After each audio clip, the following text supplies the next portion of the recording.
Hello మామ, welcome back to my channel. ఈ 5 ప్లేయర్స్లో ఎస్ఆర్ఎస్లో ఎవరు వచ్చినా కానీ మొత్తం ర్యాంప్ అంతే.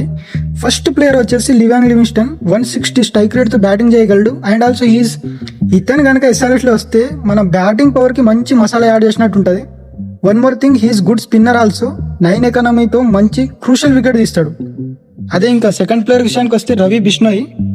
మన రషీద్ ఖాన్ వెళ్ళినప్పటి నుంచి మన టీంకి ఒక కరెక్ట్ స్పిన్నర్ సెట్ అయితే లేడు. అదే కనుక రవి బిష్ణోయ్ ఒకవేళ ఎస్ఆర్ఎస్లోకి వస్తే మొత్తం పర్ఫెక్ట్గా మన రీప్లేస్మెంట్ అవుతాడు. అండ్ ఆల్సో మన 8 ఎకానమీతో బౌలింగ్ చేస్తూ మంచి క్విక్ స్పిన్ వేస్తాడు. అదే మన ఎస్ఆర్ఎస్ హోమ్ గ్రౌండ్కి సూటబుల్గా ఉంటాడు అనుకో. అదే నంబర్ 3 ప్లేయర్ వచ్చేసి జాకబ్ డఫీ. ఈ మధ్య బాగా వినిపిస్తున్న పేరు. అండ్ ఆల్సో మనోడు మంచి పట్టిందల్లా మొత్తం బంగారం అవుతున్నది. అండ్ ఇప్పుడు ప్రస్తుతం నంబర్ 2 సెకండ్ ర్యాంక్లో ఉన్నాడు T20లో. Best bowler. అండ్ రీసెంట్గా వెస్టిండీస్తో జరుగుతున్న సిరీస్లో దుమ్ము రేపుతున్నాడు అనుకో. ఇక నంబర్ 4 ప్లేయర్స్కి వస్తే కిల్లర్ మిల్లర్. అదే మన డేవిడ్ మిల్లర్. వీడి గురించి అయితే పర్టికులర్గా మీకు చెప్పాల్సిన అవసరం లేదనుకుంటా. సో ఊహించుకోండి, లోవర్ ఆర్డర్లో క్లాసెన్, మిల్లర్, ఎన్కేఆర్ ఊర మాస్ ఉంటుంది అన్నమాట. సో మన వాళ్ళు కొనరో చూద్దాం.